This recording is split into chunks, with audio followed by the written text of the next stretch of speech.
Vamos lá, Marcos, capítulo de número 15, versículo de número 21. Eu tenho uma palavra de Deus ao seu coração. Diz assim a versão que tem em mãos. E obrigaram a certo Simão Cirineu, pai de Alexandre de Rufo, o qual por ali passava, vindo do campo, a que carregasse a cruz. Permita-me repetir. E obrigaram a certo Simão Cirineu, pai de Alexandre de Rufo, o qual por ali passava, vindo do campo, a que carregasse a cruz. Feche os olhos comigo, por gentileza. Pai, nós bendizemos o Teu nome nesta manhã, aqui na Central em Londrina. Não é sobre nós, é sempre sobre o Senhor. Nós viemos cultuar a Ti nesta manhã, com a expectativa toda voltada para o Senhor. Crendo que enquanto estivéssemos aqui Te adorando, o Senhor se manifestaria em nosso meio, através dos louvores e através da exposição da Sua palavra. Fala conosco nesta manhã, ainda que aquilo que o Senhor tem para falar seja o oposto do que nós gostaríamos de ouvir. Tão somente fala e nós ouviremos a Tua voz. Nós pedimos ao Senhor que fale, porque se o Senhor falar, nós sairemos daqui com uma direção a seguir e com a certeza de que a tempestade não irá nos afogar, não irá afundar nosso barco e que nós chegaremos do outro lado para a glória do Teu nome. Espírito Santo, precioso amigo, o Senhor é muito bem-vindo nesta casa. Fica conosco em nome de Jesus de Nazaré. Quero louvar a Deus pela vida da minha esposa. Minha esposa está online nos assistindo, lá em Beltrão. Minha mãe está do outro lado do país, em Belém do Pará, nos assistindo também. Amo vocês. Dê-me um minutinho da sua atenção, um pouquinho da sua paciência. E eu lhe prometo que, se assim for feito, sairemos aqui com a certeza de termos ouvido a voz do Senhor. O texto que nós lemos, ele conta-nos a história de um moço a quem a Bíblia chama de Simão Cirineu. A história desse moço é uma história que mexe comigo, e eu tenho certeza que vai mexer contigo também. Simão é nome próprio. Cirineu fala da sua origem. É chamado de Cirineu porque nascera em uma pequena localidade chamada Cirene. Cirene era uma colônia ao leste da África, atualmente conhecida como Etiópia. Segundo a história bíblica, segundo os estudiosos, os habitantes de Cirene são descendentes do relacionamento do rei Salomão com a rainha de Sabá. Simão, ele está chegando em Jerusalém, ou melhor, eles chegaram em Jerusalém por um motivo muito especial. Simão tinha um sonho, e cá para nós, quando se trata de sonhos, todos nós temos pelo menos um grande sonho, que gostaríamos que ele se tornasse realidade. Esse moço, ele tem um sonho extraordinário. O sonho dele é de ser sacerdote da casa do Senhor. Para ser sacerdote da casa do Senhor, ele tinha que fazer parte da tribo a qual fazia, a tribo de Levi. Além de fazer parte da tribo de Levi, ele tinha que ter 30 anos de idade para então fazer a prova para o ofício sacerdotal. E diziam os sacerdotes que esta prova era uma prova muito simples. E antes que você me pergunte, eu lhe respondo. Para tornar-se sacerdote, além de fazer parte da tribo de Levi, ter 30 anos de idade, você tinha que ir lá na hora da prova narrar a Torá judaica inteira. Como é isso, pastor? Você tinha que narrar de Gênesis a Deuteronômio. Gênesis, Êxodo, Levítico, Números e Deuteronômio. Sem errar uma vírgula, sem errar um acento, sem errar nada.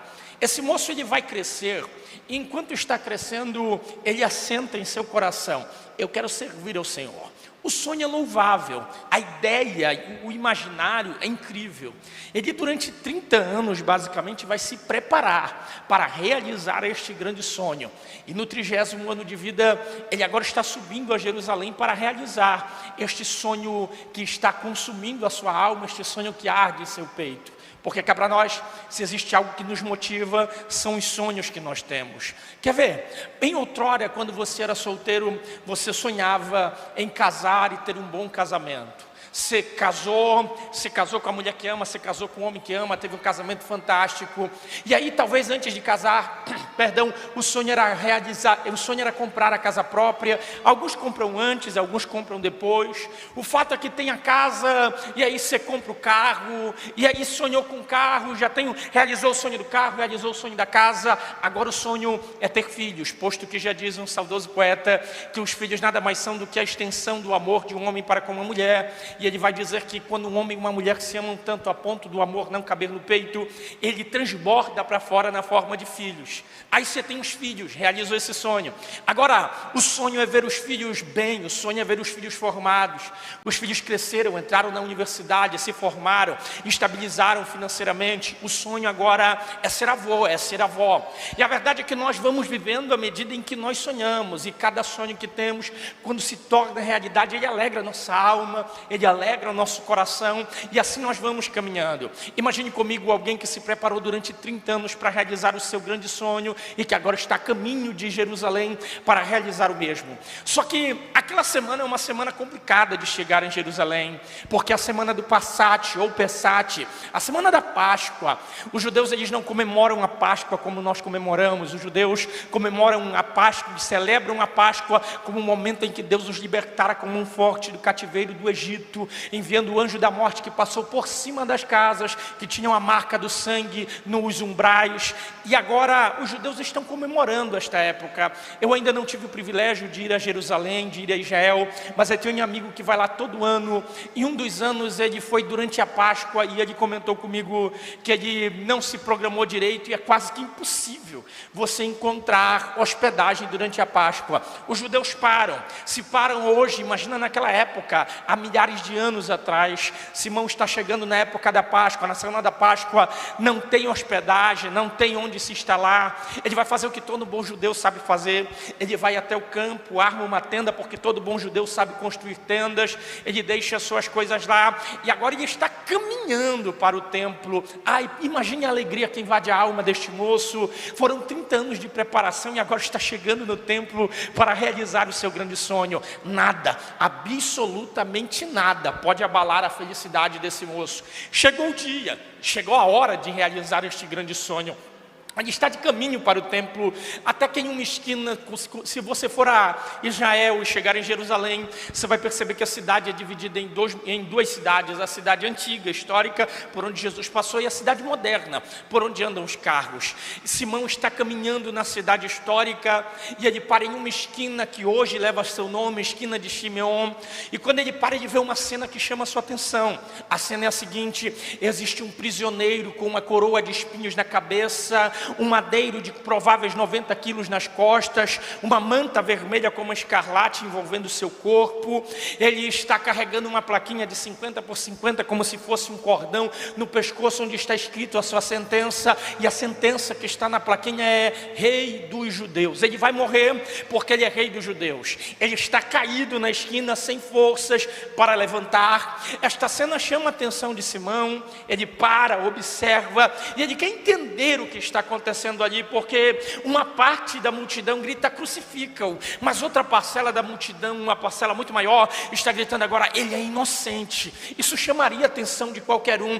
Ele para e vai tentar entender o que está acontecendo ali. Só que quando ele vai tentar entender, a história vai nos dizer que este prisioneiro levanta os olhos, olha nos olhos dele, e aí vai acontecer com Simão aquilo que acontece comigo, aquilo que aconteceu comigo e com você. Desde o momento em que nós olhamos para os olhos desse prisioneiro, nós nunca mais conseguimos desviar o olhar dele. Pastor, o senhor está falando de quem? Daquele que morreu na cruz do Calvário por mim, por você, daquele que se entregou, daquele que deu a sua vida.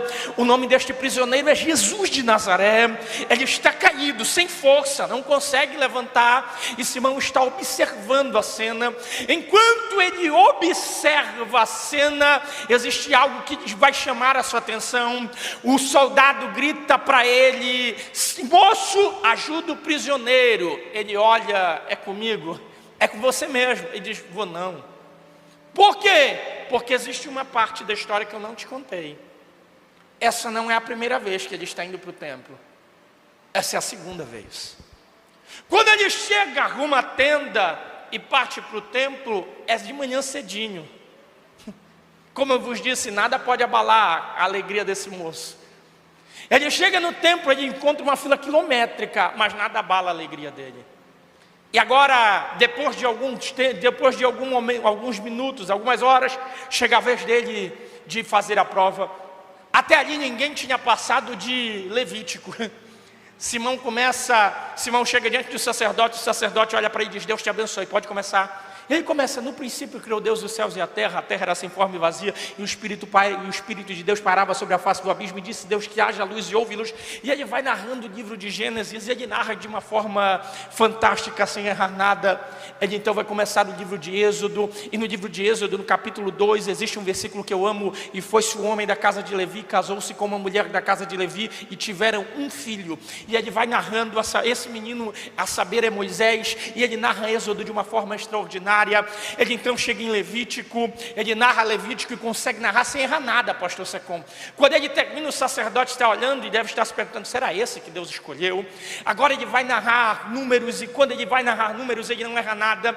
Ele está narrando Deuteronômio, é o último livro do Pentateuco, da Torá, da lei de Moisés. Se ele narrar esse livro de forma correta, ele passa na prova e vai ser sacerdote. Só que lá no último capítulo, ele erra 5 palavras. Ele já conhece o procedimento. Errou, o sacerdote vem pelo lado direito dele, levanta a mão esquerda, baixa no ombro esquerdo e diz: procura outra coisa para fazer. Deus não te chamou para isso aqui. Se Deus houvesse te chamado para essa obra, você não teria falhado, você não teria errado. Vai procurar outra coisa para fazer, porque isso não é para ti.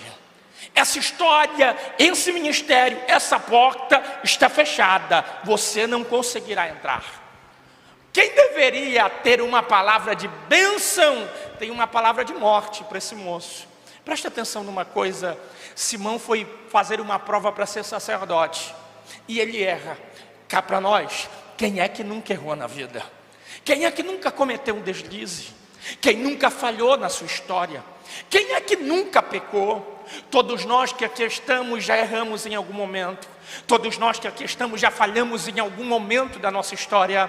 Só que sabe o que é interessante? Nós somos o maior exército da face da terra, mas nós também somos o único exército que consegue matar os seus próprios soldados. Sabe, a gente sobe, nós subimos com muito respeito a esta casa, eu digo isto. Nós subimos nos nossos altares, pregamos que um ao outro ajudou ao seu companheiro, disse: esforça-te. É melhor que sejam 2 do que 1, porque se um cair o outro levanta. A corda de 3 dobras é mais difícil de se romper. Mas na prática, irmãos, é mais fácil a gente pegar o celular e mandar um WhatsApp perguntando se fulano sabe que ciclano caiu. Na prática é mais fácil a gente falar mal, a gente divulgar o pecado alheio, do que estender a mão para ajudar alguém a levantar. Só que sabe o que é muito interessante? Na nossa boca deveria existir uma palavra de vida e não uma palavra de morte. A palavra que Simão está esperando quando erra é: volta ano que vem, Deus vai te abençoar. Ano que vem Deus te capacita, você passa. Mas a palavra que ele recebe é: esquece, a porta se fechou, você não vai mais conseguir. Eu vim trazer uma palavra esta manhã, não para perfeitos, não para santos. Eu vim trazer uma palavra esta manhã para quem já errou, para quem já pecou, para quem já caiu, para quem já se feriu no meio da caminhada. Qual é a palavra, pastor? A palavra de Deus para a sua vida esta manhã: aquieta a alma, descansa o coração. A tua história não vai terminar do jeito que está. Papai que te ama te trouxe aqui esta manhã só para te dizer: se ninguém acredita em você, se ninguém aposta em você, se ninguém te estende a mão, eu continuo sendo o teu amigo certo das horas incertas. Eu continuo sendo aquele que levanta o caído do montouro. Eu continuo sendo aquele que tem uma nova chance para a tua vida, diz o Senhor dessa casa. Quando ele erra, que dizem para ele que não vai dar certo, ele vai fazer o que eu e você mais sabemos fazer. O que, pastor? Ele vai para dentro da tenda. Lembra que o texto que nós lemos diz que ele está vindo do campo? A tenda está no campo, ele vai para dentro da tenda. E aí, ele vai chorar. Porque o que nós mais sabemos fazer quando tudo é errado, já percebeu, pastor? É chorar. A gente chora quando tudo vai de mal a pior. A gente se derrama nos pés do Senhor. E eu não sei você, mas quando tudo está difícil para mim, não sai uma palavra, só saem as lágrimas.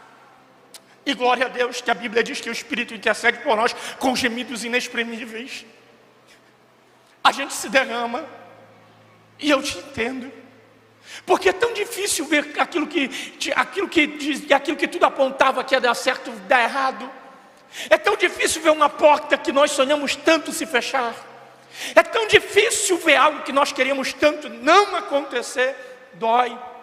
machuca, maltrata. Mas quando tudo dá errado, deixa eu te dar um conselho, se você ainda não faz isso. Te derrama na presença dele. Se lança na presença dele. Porque na presença dele, tudo é diferente. Na presença dele, os temores vão embora. Na presença dele, as angústias vão embora. Na presença dele, o mal se dissipa. Na presença dele, não tem tristeza que aguente. Sabe, eu amo a Assembleia de Deus, porque aqui dentro as irmãs do Círculo de Oração me ensinaram muita coisa. A Bíblia me ensina que Deus não rejeita um coração contrito e quebrantado. E os louvores das irmãs do Círculo de Oração me ensinaram que se eu orar, o céu vai mover. Se eu orar, Deus vai responder. Se eu orar, Deus vai agir.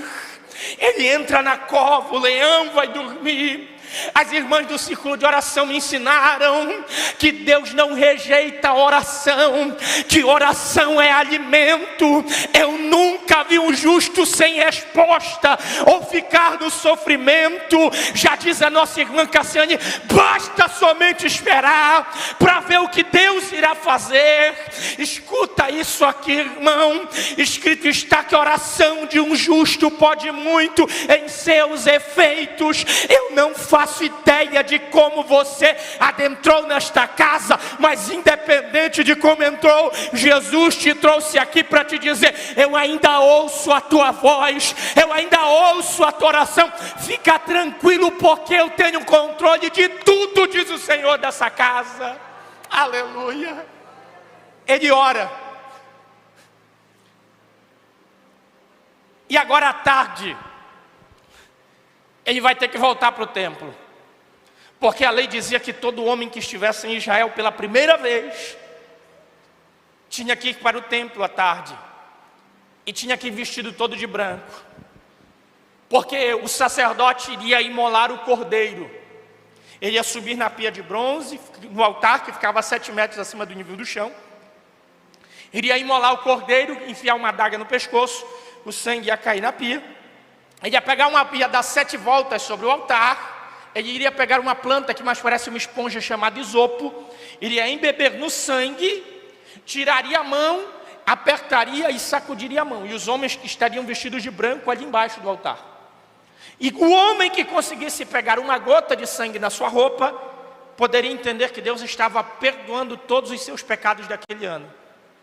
Só que, escuta uma coisa. Eu te disse que Simão foi fazer uma prova pela manhã, certo? E onde ele foi fazer essa prova? No templo. Onde é que tudo deu errado, igreja? No templo. Só que, para onde é que Simão tem que voltar à tarde? Para o templo. Preste atenção em uma coisa. Numa primeira ótica, parece que Deus está com raiva de Simão, porque deu tudo errado no templo e Deus está levando Simão de volta para o templo. Como é que pode? Se deu tudo errado lá, não era mais fácil Deus pegar e levar para outro lugar? Como é que Deus está pegando e trazendo de volta para o templo? É lei, ele tem que voltar para o templo. E aí eu perguntei a Deus, pastor Secom, por que Simão está voltando para o templo? E Jesus ministrou algo ao meu coração. É que em lugares que fomos desonrados, Deus tem um templo de dupla honra para a nossa história. Alguém levantou a mão e por isso eu vou melhorar. Jesus te trouxe aqui nesta manhã para te dizer, é necessário eu te levar de volta para alguns lugares em que tudo deu errado na tua história, para provar que o Deus a quem você serve tem o controle de tudo, tem poder de tudo, e que Ele não perde o controle de nada. É necessário voltar em alguns lugares que nós ficamos desconfortáveis por conta de situações que deram erradas, mas fica tranquilo, Deus está te levando para um templo de dupla honra para a glória dEle. Aleluia. Simão está voltando para o templo. Chegamos no ponto da história que eu parei, na esquina. Você já percebeu uma coisa? Que esquina é lugar de decisão? Você já percebeu isso? Esquina é lugar de decisão, irmão. Independente de você estar a pé ou motorizado, estar a pé, de bicicleta, de moto, de patinete, de carro, seja lá do que for, você tem que parar na esquina. Não é verdade? Na esquina você para e você vai decidir se vai para a direita, se vai para a esquerda, se segue toda a vida reta ou se faz o retorno e volta. Na esquina você vai decidir o que vai fazer. A verdade é que a esquina é lugar de decisão. Simão para na esquina. Primeiro que ele está perdido, ele não sabe o que fazer. Segundo, ele está vendo a cena do outro lado. O soldado grita, Simão, ou o soldado grita, moço, ajuda o prisioneiro. É comigo? É. Irmão, parece que Deus está de marcação com ele. Deu tudo errado pela manhã e à tarde vai dar tudo errado de novo. Porque ele está indo para o templo pegar uma gota de sangue de um cordeiro pascual, não é verdade? Se ele ajudar o prisioneiro que está no chão, o prisioneiro está todo ensanguentado, a roupa dele vai ficar manchada de sangue. Na ótica dele, está dando tudo errado de novo. Na ótica do céu, está tudo certo. Por quê? Escuta aqui, ele está indo para o templo buscar uma gota de um sangue de um cordeiro terreno, não é verdade? Mas se ele for ajudar o prisioneiro que está no chão, ele vai ficar manchado com o sangue do cordeiro de Deus, que tira o pecado do mundo, aleluia! Ele diz, vou nada. O soldado grita, se você não for, você vai para o lugar dele. Não tem jeito, tem que ajudar. Tem que ir, pastor Elias. Aí o texto vai dizer, e obrigaram, porque é o que o texto diz. O soldado usado por Deus obriga ele a ajudar Jesus. Só tem um detalhe. Lembra que eu te falei? Mão esquerda no ombro esquerdo, sinal de reprovação, certo? Se mão esquerda no ombro esquerdo, sinal de reprovação, logicamente, mão direita no ombro direito, sinal de aprovação. Simão vem pelo lado direito de Jesus. Ele abaixa. E quando ele abraça Jesus, ele leva um banho de sangue do cordeiro. Sabe o que Deus? É como se Deus estivesse dizendo, eu estou apagando a tua história do passado, eu estou removendo da tua vida aquilo que deu errado, para começar a escrever um novo tempo na tua vida. Ele abraça Jesus, fica manchado de sangue. Quando o sacerdote da terra diz que não, só existe um ser em todo o universo, uma posição que pode mudar o não e transformá-lo em sim. Qual? O sumo sacerdote, porque todo sacerdote, ele responde para o sumo sacerdote. Jesus é sumo sacerdote eterno por excelência. Alguém me entendeu? Eu vou melhorar. Quando o sacerdote terreno de Simão disse que não, o sumo sacerdote eterno ainda tinha poder para reverter a maldição em bênção. Acompanhe a cena. Simão vem pelo lado direito, abraça Jesus, fica manchado de sangue. Jesus levanta a mão direita. Aleluia. Oh, alendara calachura mandarai. Jesus levanta a mão direita e quando ele vem baixando, ele baixa a mão direita no ombro direito. E alguns historiadores ousam dizer que antes que Simão fale qualquer coisa, Jesus olha para ele e diz, Simão, a ti te digo, levanta-te porque eu estou contigo. Não, você não me entendeu. Jesus põe a mão no ombro direito, manda Simão levantar, como quem diz, se ninguém acredita em você, se ninguém te ajuda, se ninguém aposta, se ninguém te levanta, eu te levanto, diz o Senhor desta casa. Me permita liberar uma palavra sobre você. Jesus te trouxe aqui esta manhã para te dizer, eu sei que deu tudo errado. Eu estou arrepiado aqui. Eu sei que deu tudo errado. Eu sei como você adentrou nesta casa. Jesus te trouxe aqui para te dizer, eu te conheço. E eu sei que você precisava ouvir a minha voz nesta manhã. Por isso, faça-me um favor. Faça-me um favor. Não precisa nem olhar para ninguém, porque eu sei que isso é chato.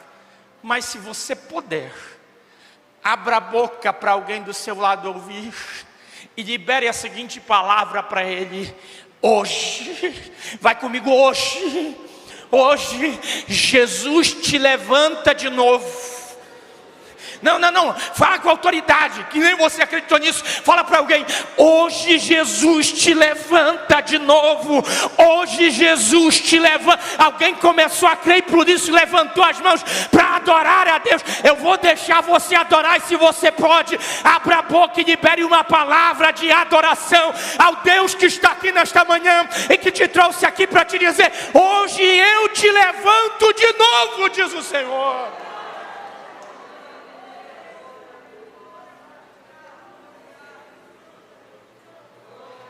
Aleluia. Oh, narasuya dergiai, narekeleseio darakandara shurikandarai. Eu estou sentindo Jesus aqui. Aleluia. Aleluia. Pastor, termina aí. Não. A roupa dele fica manchada de sangue, mas não é sangue qualquer, é sangue do Cordeiro. Ele leva Jesus até o Calvário. Ele vê toda a cena acontecer. E quando Jesus expira, o céu escurece, o terremoto acontece, o véu se rasga. Ele diz: eu tive um privilégio. Eu tive um privilégio. E se alguém perguntar qual privilégio, ele responde: eu fui levantado por Jesus. Não, você não entendeu. Eu fui levantado por Jesus. Jesus te trouxe aqui esta manhã para te dizer: eu estou te levantando e te dizendo: volte a sonhar, volte a acreditar, volte a projetar. Eu ainda tenho poder para realizar cada um dos teus sonhos, diz o Senhor. Aleluia. Ele vê toda a cena, e aqui eu encerro. Ele vê toda a cena. Eu posso tirar isso aqui, pastor, só para dar um exemplo?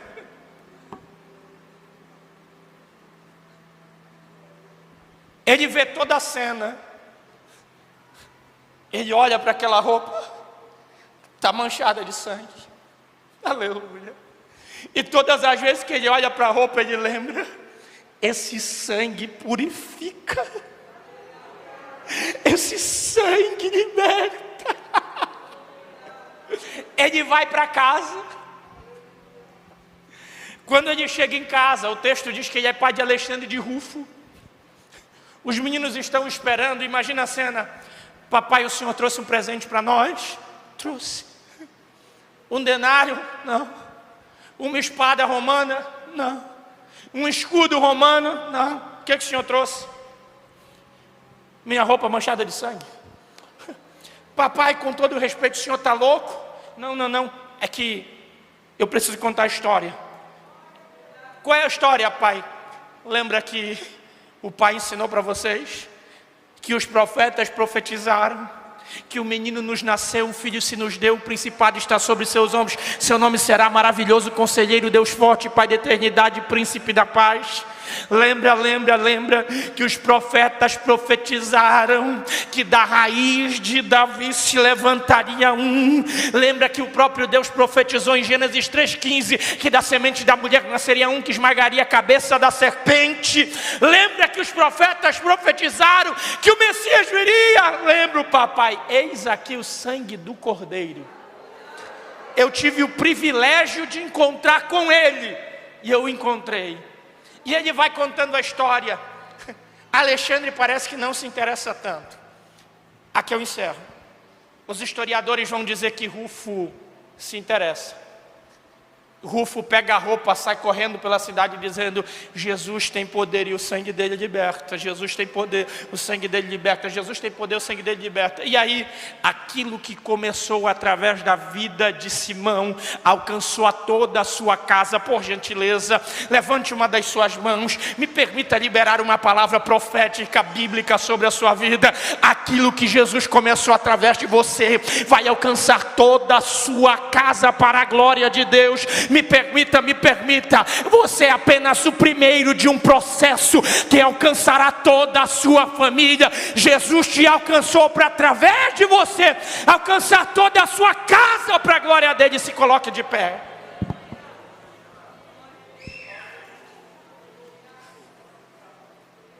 Como encerra, pastor?